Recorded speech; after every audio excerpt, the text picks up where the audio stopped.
الخلق كلهم محمد سيد الكونين وثقلين محمد سيد الكونين وثقلين والفريقين من قرب ومن أجل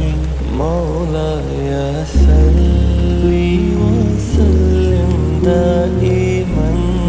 أبدا على حبيبك خير الخلق